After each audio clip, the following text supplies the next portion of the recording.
Most people are terrified of being forgotten. They spend their days shouting into a digital void, posting highlights of lives they aren't actually living, desperate for the hit of dopamine that comes from a stranger's like. They are prisoners of the algorithm, slaves to the notification, and victims of a culture that demands they be on at all times. They are loud, yet they say nothing. They are busy, yet they accomplish nothing. They are visible, yet they are completely hollow. You are here because you have realized the truth. The noise is a trap. You are tired of running on a treadmill that never moves. You are tired of the anxiety that comes from comparing your behind-the-scenes footage to everyone else's sizzle reel. You are tired of being a background character in a story written by someone else. You feel invisible already, not because you are powerful, but because you have been deluded by the world. It is time to take that invisibility and turn it into a weapon. Welcome to the 6-month ghost. This is not a vacation. This is not a break from social media. This is a radical, surgical extraction of your soul from the machinery of the modern world. For the next 180 days, you are going to die to the world so that you can finally live for yourself. You are going to delete the apps, burn the bridges to your mediocrity, and vanish into the shadows of a new city where your name means nothing and your past is a ghost story. Why? Because true power is found in the dark. A seed doesn't grow in the spotlight. It grows in the silent, pressurized isolation of the earth. You are that seed. To become the giant you were meant to be, you must first embrace the dirt. You must learn to sit in a room alone and not feel the itch to check a phone. You must learn to sweat until your lungs burn and your muscles scream, with no one there to record it or congratulate you. You must learn the intoxicating power of monk mode, the state of total, unwavering focus, where your goals become your only reality. In the next 10 chapters, we will walk through the fire together. We will dismantle the ego that keeps you small. We will rebuild your body until it is a high-performance machine. We will sharpen your mind until it can cut through the lies of the masses. By the time we reach the end of this journey, the person you are today will be gone. People will ask what happened to you. They will wonder where you went. Let them wonder. Let them whisper. While they are talking, you will be building. While they are seeking attention, you will be seeking mastery. This is the blueprint for radical transformation. This is the end of your old life and the birth of your empire. Turn off the world. Open your ears. The ghost phase begins now. Chapter 1. The Digital Funeral. The fluorescent light above desk 402 clicks and hums. It's a rhythmic, mechanical buzzing that has become the soundtrack to Elias's life. To his left, a lukewarm cup of coffee creates a brown ring on a stack of spreadsheets. To his right, a dual monitor setup glows with a cold, blue light of 300 unread emails. Elias sits motionless. His hands are hovered over the keyboard, but he isn't typing. He is staring at his own reflection in the black glass of his smartphone. He looks at the man in the reflection. He sees the slight slump in the shoulders, the dark circles under eyes that haven't looked at a horizon in years, and the twitch in his thumb, a phantom reflex, itching to scroll, to check, to see if he still exists in the eyes of people he doesn't even like. Elias. A voice cuts through the hum. It's Sarah from marketing. She's leaning over the cubicle wall, a smartphone clutched in her hand like an oxygen mask. "Did you see my tag on the lunch post?" she asks, her eyes already darting back to her screen. The lighting was terrible, but I think the caption really landed. Elias looks at her. He tries to remember the last time Sarah looked him in the eye, without a device between them. He can't. "I'll check it out," he says. It's a lie. He's been saying it for 3 years. Sarah disappears back into her own plastic kingdom. Elias looks back at his inbox. Urgent. Q3 projections. Forward. Meeting about the meeting. Newsletter. 10 ways to maximize your weekend. A cold realization washes over him, settling in his gut like lead. If Elias stopped breathing right this second, his legacy would be a series of ignored emails and a social media profile filled with curated lies. His funeral would be a collection of people checking their watches and wondering if they could get away with taking a selfie at the wake. He isn't living a life. He is maintaining a profile. He stands up. He doesn't close his tabs. He doesn't save his work. He walks out of the building, past the security desk, and into the midday sun. The air smells like exhaust and hot asphalt, but to Elias, it tastes like the first breath of a drowning man reaching the surface. He drives home in silence. No radio, no podcasts, just the sound of his own breathing. When he enters his apartment, he doesn't turn on the lights. He sits at his kitchen table and lines up his devices like soldiers on a battlefield. His laptop, his tablet, his smartphone, the symbols of his connection to the world. The tethers that keep him anchored to a version of himself he no longer recognizes. The digital funeral, he whispers. He starts with the laptop. One by one, he navigates to the settings. Deactivate account. Are you sure? Yes. Your data will be permanently deleted in 30 days. Good. Instagram. Gone. The thousands of photos, the perfect sunsets, the staged meals, the forced smiles at parties he hated. Erased. Twitter. Gone. The endless shouting, the outrage, the meaningless debates with strangers. LinkedIn. Gone. The professional mask, the hustle culture, the hollow networking. As each account vanishes, Elias feels a strange sensation. It's not sadness. It's not even relief. It's lightness. It's a feeling of a heavy backpack being unclipped after a 10-mile hike. Then he picks up his phone. This is the hardest part. The phone is the leash. It is the thing that vibrates in his pocket and tells him when to feel happy, when to feel angry, and when to feel inadequate. He goes to his contacts. He scrolls through names of people he hasn't spoken to in a decade. He deletes them. He deletes his message history. He deletes the apps. The screen is now a blank canvas of factory-setting icons. But that isn't enough. The ghost cannot leave a trail. Elias reaches into his junk drawer and pulls out a pair of heavy pliers. He pops the tray of the phone and slides out the SIM card. This tiny piece of plastic and gold is his identity. It's his location. It's his history. He places the SIM card on the wooden table. He feels his heart racing. The world tells you that without this, you don't exist. Without this, you are lost. Without this, you are a ghost. Exactly, he thinks. He brings the pliers down. Snap. The card splits in two. He doesn't stop there. He takes the phone, the device that cost him a month's salary, and walks to the small balcony of his apartment. He looks down at the alleyway. He feels the weight of the glass and metal in his hand. For years, this device has owned him. It has told him when to wake up, what to think, and how to feel about his own worth. It has been a mirror that only showed him what he lacked. He lets go. The sound of the phone hitting the concrete below is small, but in the silence of the afternoon, it sounds like a gunshot. Elias walks back inside. The apartment is quiet. For the first time in his adult life, no one can reach him. No one can tag him. No one can demand his attention. He is officially digitally dead. He looks around his living room. It's filled with stuff, decorations he bought because a blog told him they were trendy, books he bought to look smart on a shelf but never read, clothes he bought to impress people who don't care about him. He realizes that his life is a house built on a foundation of sand and noise. It's a house that is already on fire, burning with a slow, invisible flame of mediocrity. He picks up a single notebook and a pen. On the first page, he writes in bold, heavy letters. The lesson: you cannot build a new house on top of a burning one. If you want to change your life, you cannot simply add new habits. You cannot just try harder. You have to clear the wreckage first. You have to be willing to let the old version of you burn to ash.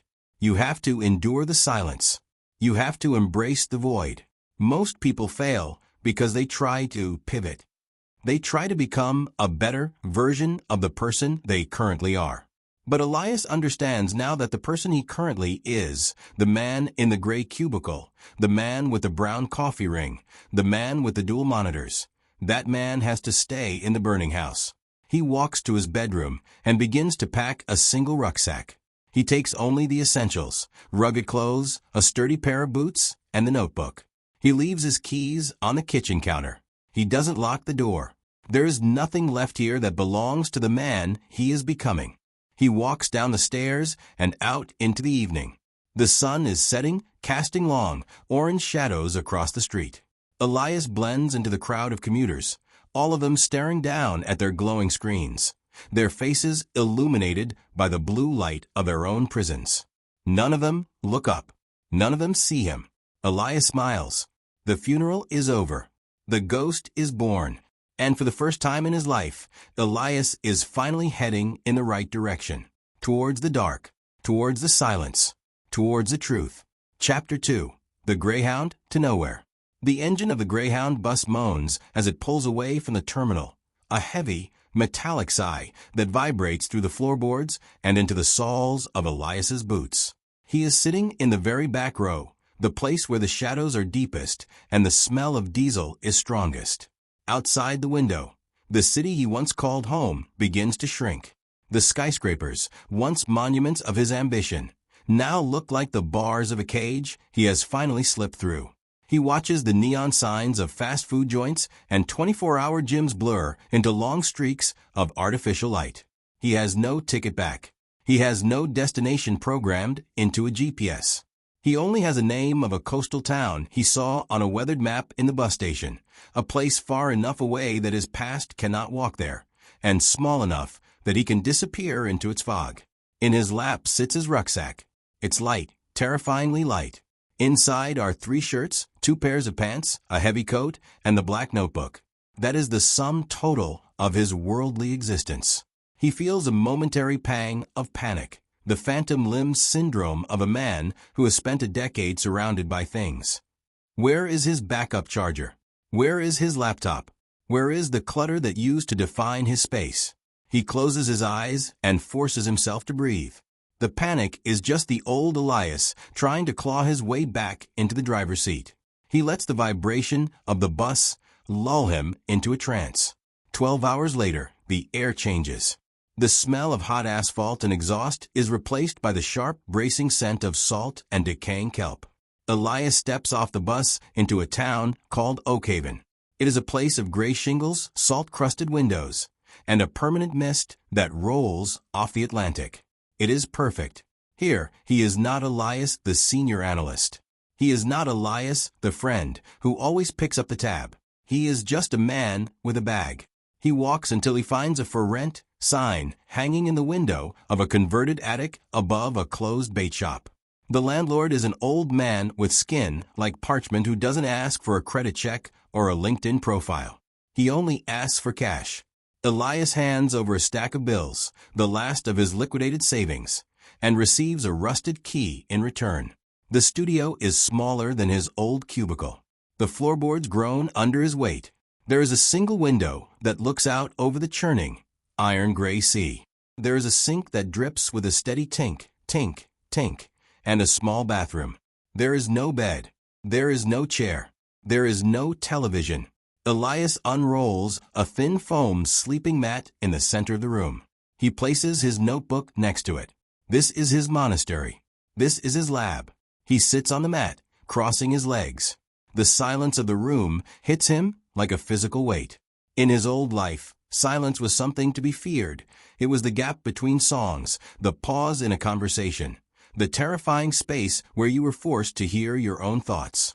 He had always filled it with podcasts, music, or the mindless chatter of a television. But now he makes a vow. He opens his notebook and writes the header for the next 30 days, the rule of silence. He will not speak to anyone unless it is a matter of survival. No good mornings to the landlord. No small talk at the grocery store. No muttering to himself when he drops something. He will become a vessel of pure observation. The first hour is peaceful. The second hour is uncomfortable. By the 6-hour mark, the screaming starts. Not out loud, inside. Without the digital noise to drown it out, Elias's mind begins to roar. It is a chaotic, unrelenting storm of internal dialogue. Why did I do this? I should check the news. Sarah probably thinks I'm dead. I'm hungry. No, I'm bored. What's the difference? Remember that embarrassing thing you said in the 3rd grade. You're going to fail. You're just a janitor in a different city. He realizes, with a jolt of horror, that his mind is a cluttered, filthy room. For years, he thought he was a deep thinker, but as the silence stretches on, he realizes he has just been a consumer of other people's thoughts. His internal voice isn't even his own. It's a mosaic of advertising slogans, social media opinions, and parental expectations. He tries to meditate, but his brain feels like a caged animal throwing itself against the bars. He wants to scream just to break the tension. He wants to find a stranger and tell them his life story just to feel seen. He grabs the pen. His hand shakes. He writes. The lesson. Silence reveals the noise in your own mind. We think we know ourselves, but we only know the version of ourselves that is constantly distracted.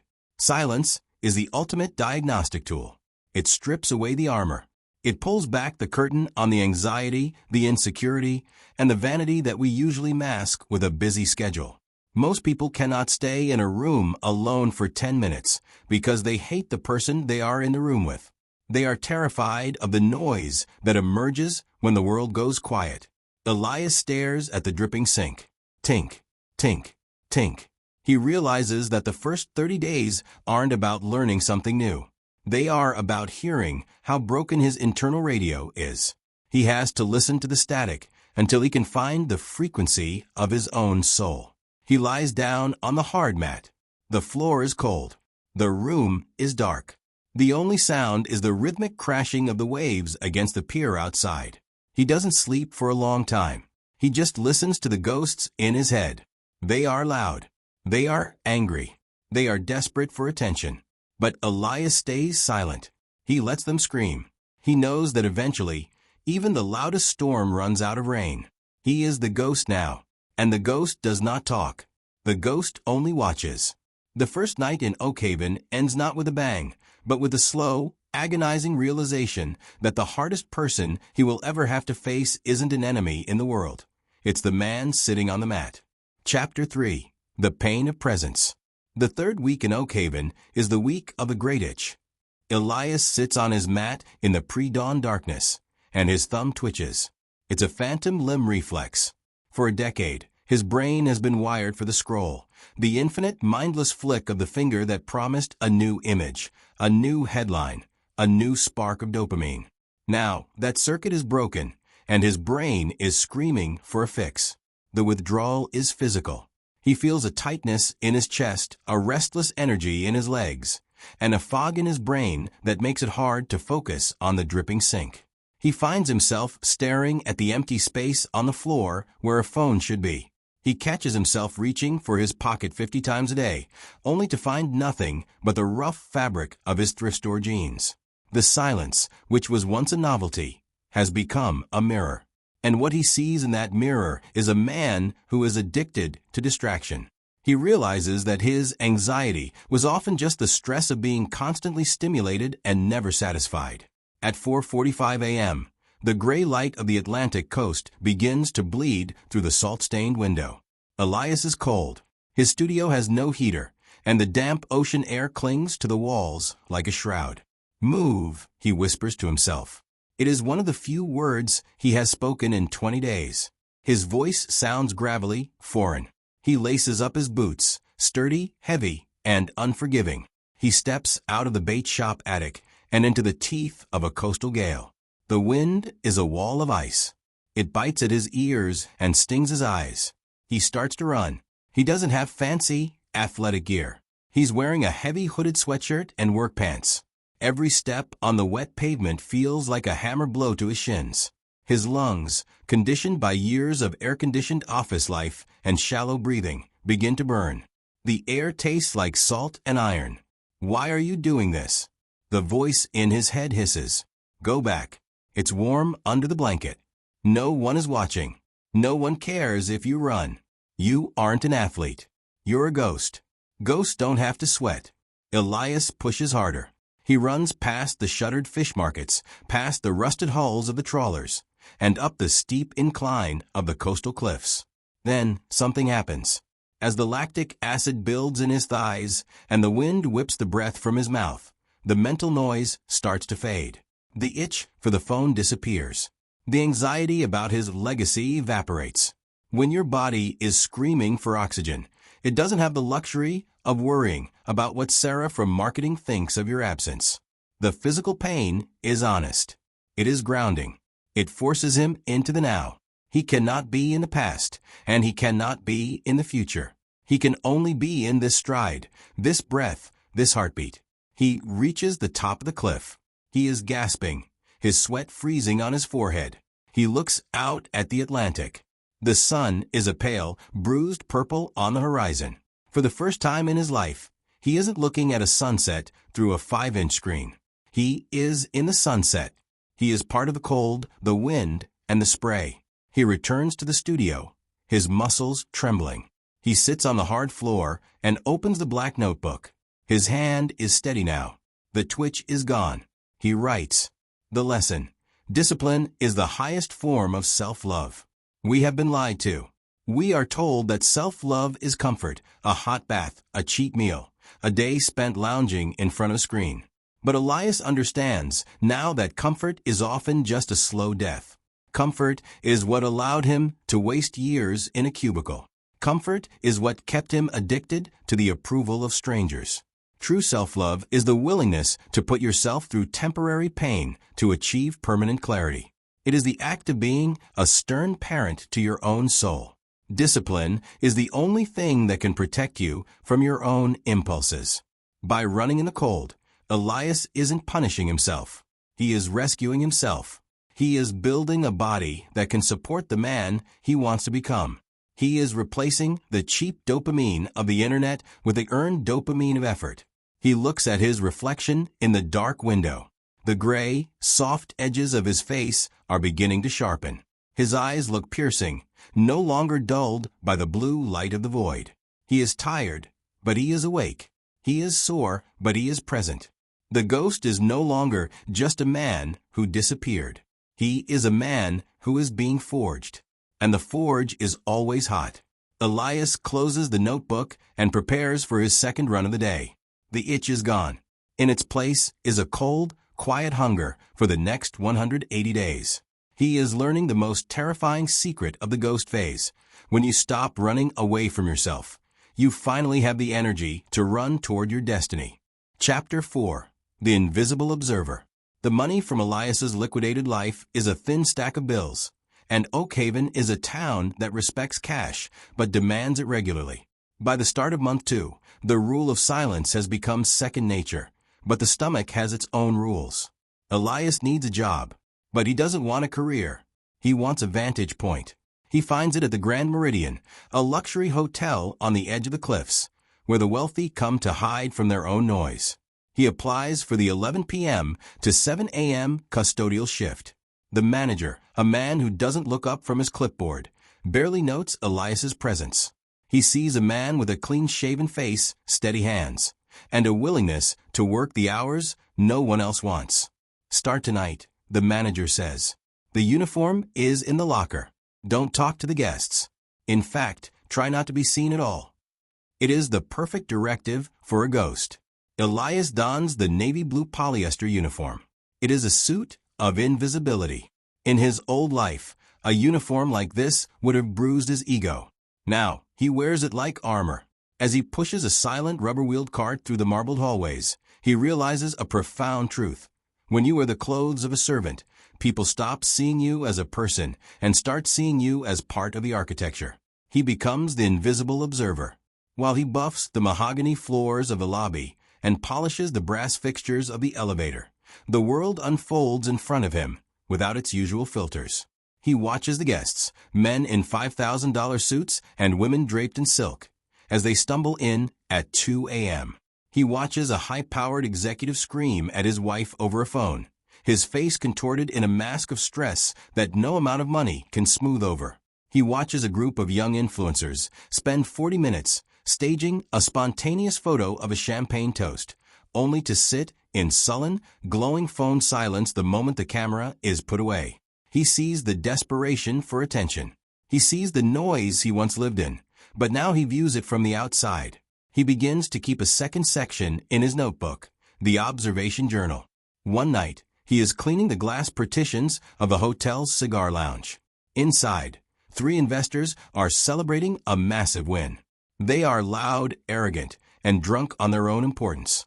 One of them looks right through Elias, using his reflection in the glass to adjust his tie, never acknowledging the human being standing 3 feet away. Elias doesn't feel anger. He feels a strange, quiet pity. He realizes that these people are more imprisoned than he is. They are trapped in a cycle of constant proving. They are loud because they are terrified of what they might hear if the room went silent. He returns to his attic studio as the sun begins to hit the waves. He sits on his mat, the smell of industrial floor wax still clinging to his skin. He opens the notebook. The lesson. To lead, you must first learn to observe without judgment. In the modern world, everyone is a performer. Everyone is trying to brand themselves, to sell a version of their life that is better than the reality. Because of this, no one is actually looking at the truth. By becoming invisible, Elias has gained the ultimate strategic advantage. He sees the world as it actually is, not as it pretends to be. He is learning to read body language, to hear the subtext in a conversation, and to spot the cracks in someone's armor. He realizes that most power is just a performance. Most success is just a louder form of noise. True power, he notes, doesn't need to be loud. The ocean is powerful, but it doesn't shout, it just moves. The cliff is powerful, but it doesn't move at all, it just stays. He closes his eyes. He is tired, his back aches from the leaning and the lifting, but his mind is sharp. He is no longer a consumer of the world. He is a student of it. He is learning that when you stop trying to be seen, you finally start to see. Chapter 5. The Mirror Phase. By the middle of the 3rd month, the man who left the gray cubicle is dead. The salt air and the 5 a.m. runs have carved the soft edges from Elias's frame. His jawline is a jagged ridge. His shoulders have widened from the heavy lifting at the hotel. His skin has taken on a weathered, bronze hue from the coastal wind. He is stronger, leaner, and faster than he has ever been in his life. But as the physical transformation reaches its peak, the mental battle enters its most dangerous phase. In the beginning, the challenge was the noise of the world. Now, the challenge is the noise of the self. Without the distraction of a phone, a job with social status, or a single person to talk to, Elias is forced to confront the one thing he has spent 30 years avoiding: the mirror. One Tuesday afternoon, the fog is so thick in Oakhaven that the world outside the attic window ceases to exist. There is only the gray void and the dripping sink. Elias stands in the small, cramped bathroom and looks into the cracked mirror above the sink. For the first time, he doesn't look at his muscles or his tan. He looks into his own eyes. Suddenly, the monk mode discipline feels like a lie. A wave of crushing loneliness hits him, not the kind of loneliness that wants a party, but the kind that wants to be known. The internal voice, which had grown quiet during the runs, returns with a vengeance. It's no longer a hiss, it's a roar. Who are you doing this for? It mocks. No one knows you're fit. No one knows you're disciplined. You're just a janitor in a dusty town. You're wasting your prime. You're a loser who ran away because he couldn't handle the real world. He begins to hallucinate the what-ifs. He imagines his old friends promoted, getting married, buying houses, while he sits on a foam mat in a room that smells like bait. The victim narrative, the comfortable, warm blanket of self-pity, reaches out to wrap him up. It would be so easy to walk to the library, use a public computer, and check his old life. Just one click, just to see. Elias feels a hot surge of anger. He grabs his old journals, the ones he brought from his old life, filled with his complaints about his boss, his to-do lists of things he never did, and his whining about how the world owed him more. He walks to the small, rusted wood-burning stove in the corner of the studio. He strikes a match. One by one, he tears the pages out. He reads a line. I feel like I'm meant for more, but I'm just too tired. Burn. Maybe if I get a new car, I'll feel better. Burn. I hate Sarah for getting that promotion. Burn. As the paper curls into black ash, Elias watches the old Elias vanish. He realizes that the man he was looking at in the mirror was still trying to use his new body to please his old ego. He was still waiting for a reward from a world he claimed to have left. He returns to the bathroom. He looks at his reflection again. This time, he doesn't blink. He stares until his eyes burn. He confronts every failure, every lie he told himself to get through the day, and every time he chose the easy path. He picks up the black notebook. His hand is white-knuckled. The lesson: you are not your past mistakes. You are the person who survives them. Most people think transformation is about improving. It isn't. It's about destruction. You cannot become the new version of yourself until you have looked the old version in the eye and watched him die without flinching. The mirror phase is the moment you realize that there is no one coming to save you. There is no audience. There is no trophy. There is only the work and the man in the glass. If you can look at yourself and be satisfied with your own character, not your status, not your bank account, but your character, then you have won. Elias realizes that his self-pity was just another form of ego. It was just another way to stay the center of attention in his own mind. He splashes cold water on his face. The itch to check his old life is gone, replaced by a cold, hard clarity. He isn't a ghost because he's hiding. He's a ghost because he's being reborn. He leaves the bathroom and sits on his mat. The room is silent again. But this time, the silence doesn't feel like a weight. It feels like a foundation. The man in the mirror is no longer a stranger. He is an ally. Chapter 6. The Intellectual Feast. With the fire of self-pity burned out and the mirror phase behind him, a strange thing happens to Elias. The space in his brain that used to be occupied by social media feeds, political outrages, and office gossip is now an empty, echoing hall. For the first time in his life, he has bandwidth. He has mastered his body. He has stabilized his silence. Now he begins the intellectual feast. Every morning, after his 5 a.m. run and before his shift at the hotel, Elias walks to the Oakhaven Public Library. It is a small, quiet building that smells of vanilla and old paper. The librarian, a woman who hasn't heard him speak a word in 3 months, simply nods as he walks to the back corner. He doesn't read the bestsellers. He doesn't read the news. He goes to the deep history and philosophy sections. He begins a regimen of mental loading. He decides to read one book every 3 days, not just skimming, but devouring. He starts with the Stoics. He reads Marcus Aurelius and Seneca, learning that the obstacles in his path are not in his way, they are the way. He moves to Sun Tzu and Robert Greene, studying the mechanics of power and strategy. He dives into biographies of the greats, Da Vinci, Lincoln, Musk. He looks for the patterns, the common threads of obsession and isolation that all great architects of history shared. His notebook begins to fill with a different kind of ink. No longer is it a record of his feelings. It is a map of his expanding mind. At the hotel, his work becomes meditative. As he scrubs the marble, he isn't thinking about the dirt. He is mentally reciting the laws of economics or the principles of human psychology he read that morning. He begins to see the world as a series of systems. He watches the guests at the Grand Meridian and realizes he can predict their behavior. He sees their insecurities in the way they hold their glasses. He sees their power struggles in the way they negotiate with the concierge. His vocabulary begins to change in his head. His thoughts are no longer, "I hope I'm okay." They are, "How do I optimize the system?" One evening, he finds a discarded book in the hotel lobby, a complex text on game theory and algorithmic logic. He takes it back to his attic. In the dim light of a single bulb, he stays up until 3 a.m., his mind catching fire. He realizes that the 6 months of ghosting haven't just changed his body. They have upgraded his operating system. He opens the black notebook and writes. The lesson: information is the fuel of the revolution. Most people consume junk food for the mind. They fill their heads with 15-second clips and headline snippets that leave them malnourished and easily manipulated. They are informed, but they are not educated. They have opinions, but they do not have knowledge. Elias understands now that focus is the ultimate currency. In an age of infinite distraction, the person who can sit with a difficult book for 4 hours is a king among peasants.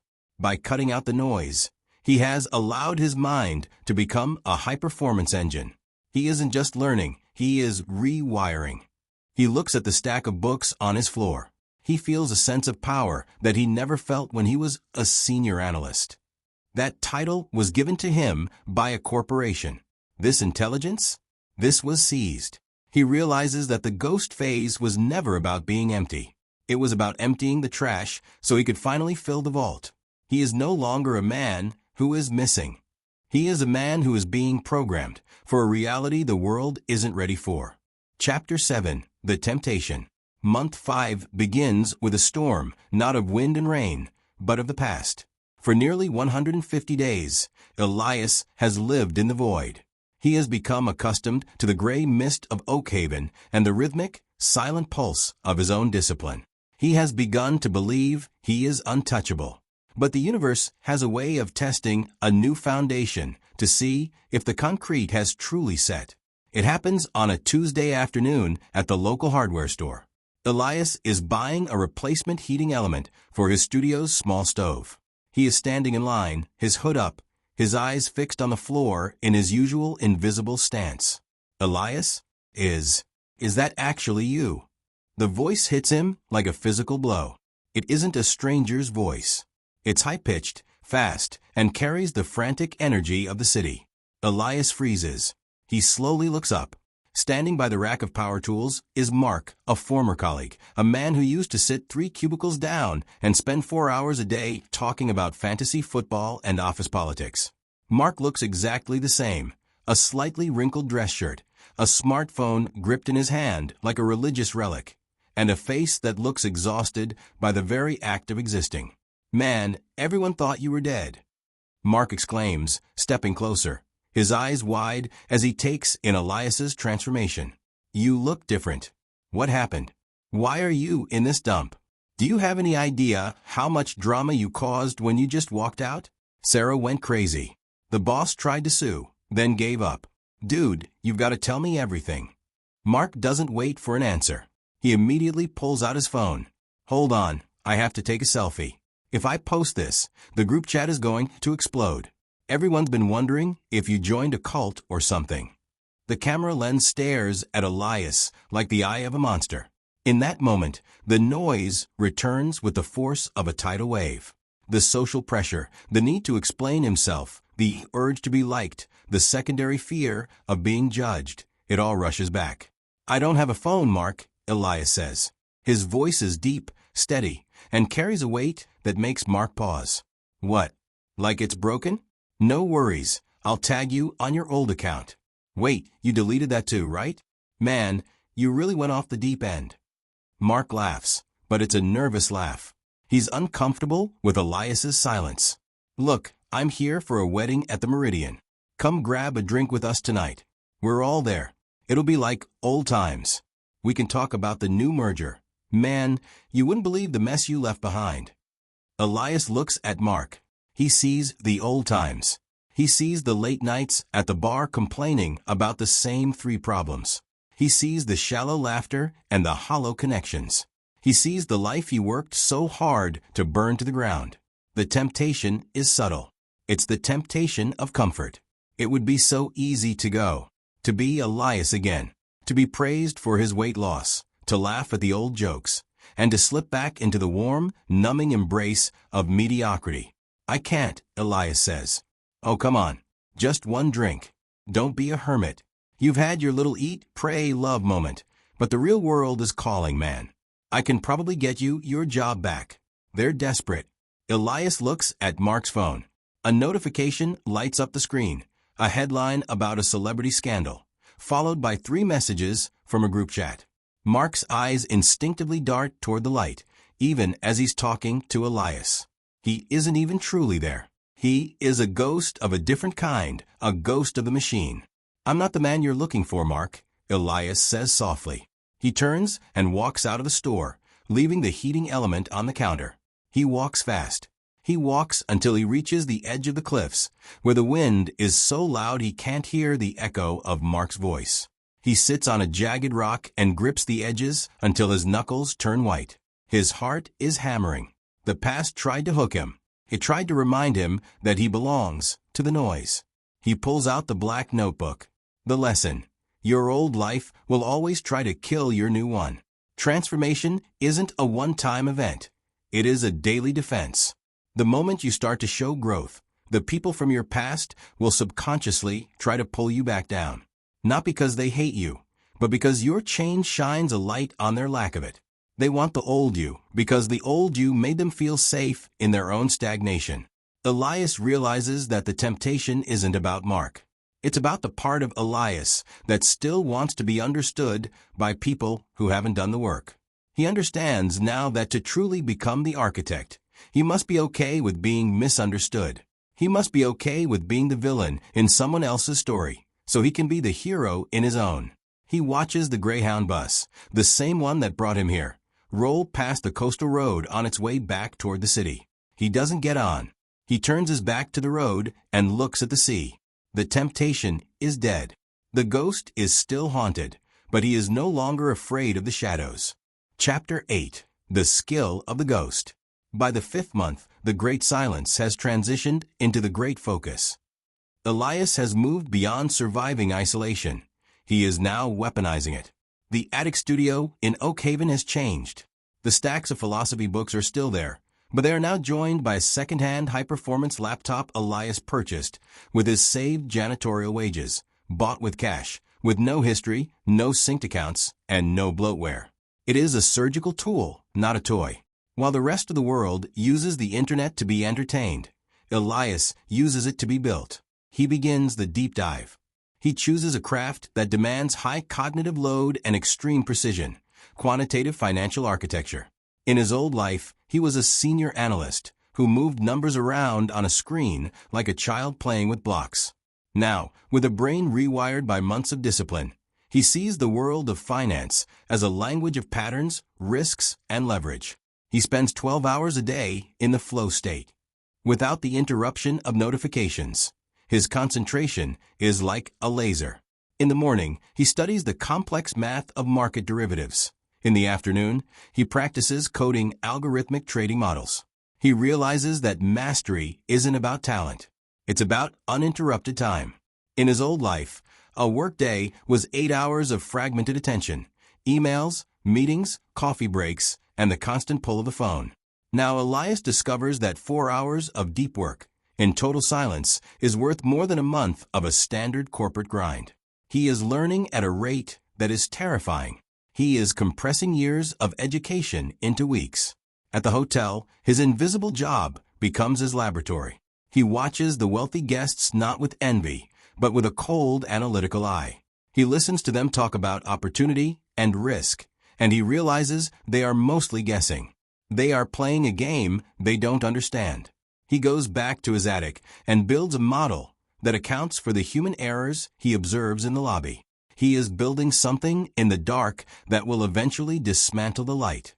One night, he successfully executes a series of simulated trades based on his new architecture. The results are staggering. He realizes that by becoming a ghost, by removing his ego and his distractions, he has gained a clarity that the experts can never have. He opens the black notebook. The lesson: deep work is the currency of the future. In an economy of distraction, the ability to focus is a superpower. Most people are shallow. They know a little bit about a lot of things, and they are masters of nothing.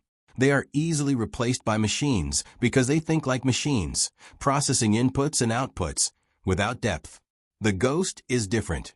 By choosing to be alone, you choose to be the master of your own attention. When you own your attention, you own your reality. Mastery isn't a secret. It's just the result of a long obedience in the same direction. Elias looks at his hands. They are calloused from the physical labor at the hotel, but they are steady. He looks at his screen. The code is clean. The logic is flawless. He isn't just a man who ran away. He is a man who is preparing to return as a force of nature. He is no longer invisible because he is hiding. He is invisible because he is the silent center of a storm that hasn't hit land yet. The skill is ready. The mind is sharp. The ghost is no longer just a spectator. He is an architect. Chapter 9. The Final Descent. The 6th month begins with a silence, so profound it feels like the air itself has solidified. The previous 5 months were about building the body, the mind, and the skill. But the final month is about the spirit. It is the most grueling part of the ghost protocol. Elias quits his job at the Grand Meridian. He has enough saved to pay the final month's rent and buy basic sustenance. He locks the door of the attic studio from the inside and decides that for the next 30 days, he will not see another human face. This is the final descent. He covers the window with brown paper. He wants no sense of time, no cycle of day or night to dictate his internal rhythm. He enters a state of monastic absolute. He eats only enough to fuel his body, simple grains, water, and salt. In the first week of the descent, the demons return. Without the physical labor of the hotel or the structure of a library, Elias is left with nothing but his own consciousness. The isolation begins to play tricks on his mind. He hears voices in the salt spray hitting the roof. He sees the outlines of his old life in the shadows of the corners. He realizes that he is undergoing a psychological shedding. Like a snake losing its skin, the process is itchy, painful, and leaves him feeling raw. He spends hours in meditation, sitting on the foam mat, watching his thoughts pass by like clouds. He no longer identifies with them. He sees an angry thought and says, "That is a thought, but it is not me." He sees a fearful thought and says, "That is a memory, but it is not my future." By the second week, he begins a 3-day fast.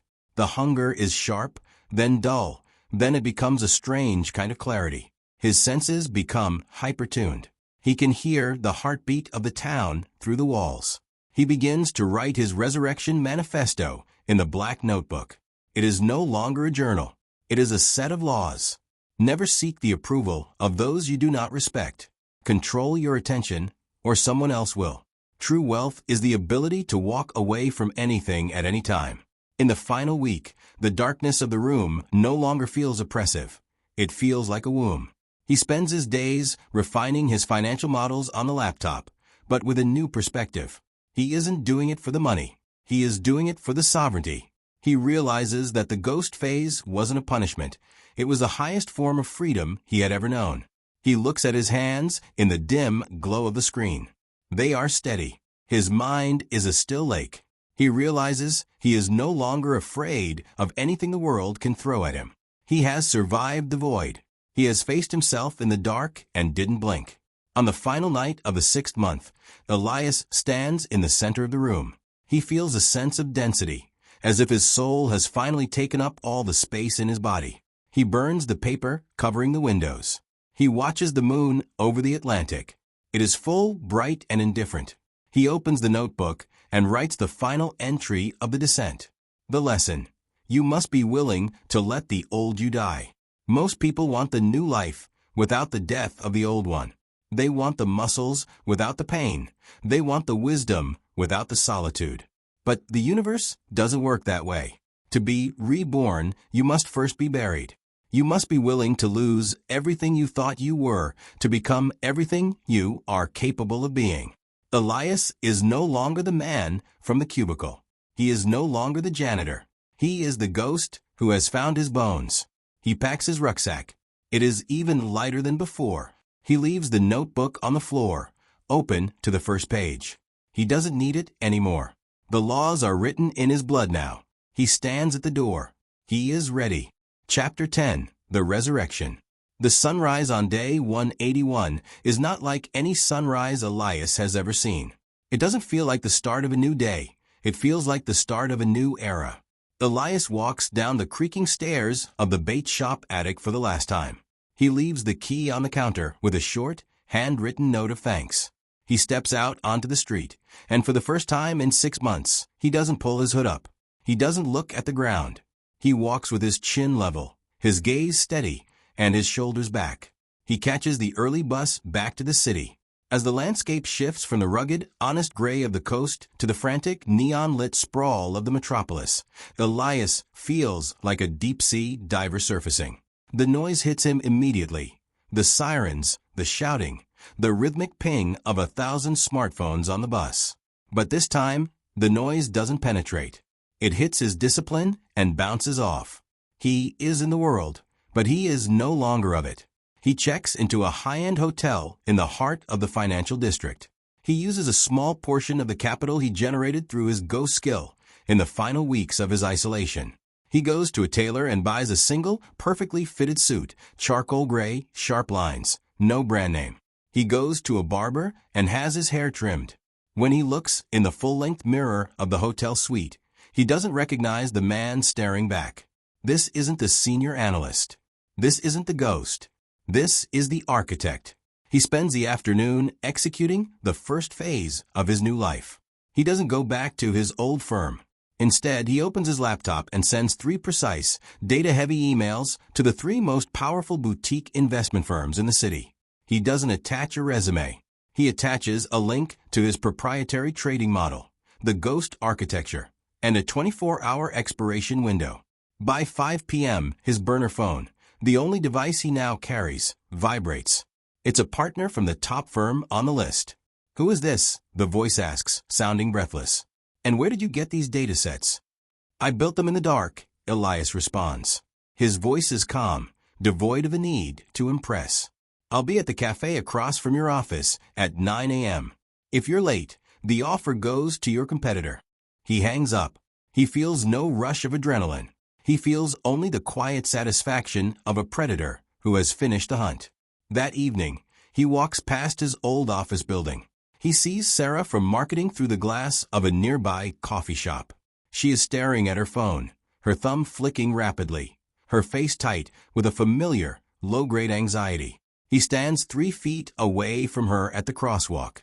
She looks up, her eyes graze over him, noting the sharp suit and the commanding presence. But she doesn't recognize him. To her, he is a powerful stranger. To him, she is a memory of a life he outgrew.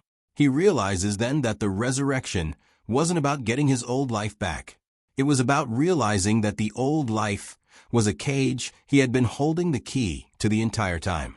He walks to the center of a crowded plaza.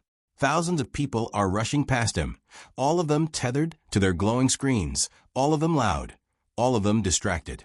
Elias stands perfectly still in the center of the chaos. He is the only thing in the plaza that isn't moving. He pulls out a small, leather-bound notebook, the successor to the black one, and writes the final lesson of the Ghost Protocol. The lesson: the world belongs to those who can master themselves. Most people are waiting for permission to be great. They are waiting for a promotion, a lucky break, or a sign from the universe. They don't realize that the only thing standing between them and their empire is the noise they choose to listen to. The ghost phase is over. The architect has arrived. And the world is about to find out exactly what happens when a man decides to stop being seen and start being dangerous. You have listened to the journey of Elias. You have seen the blueprint. The question is no longer, can it be done? The question is, are you brave enough to disappear? The 180 days are waiting for you. The silence is calling. The transformation is inevitable. But it requires a funeral. Are you ready to let the old you die? Turn off the device. Step into the dark. Your resurrection begins now.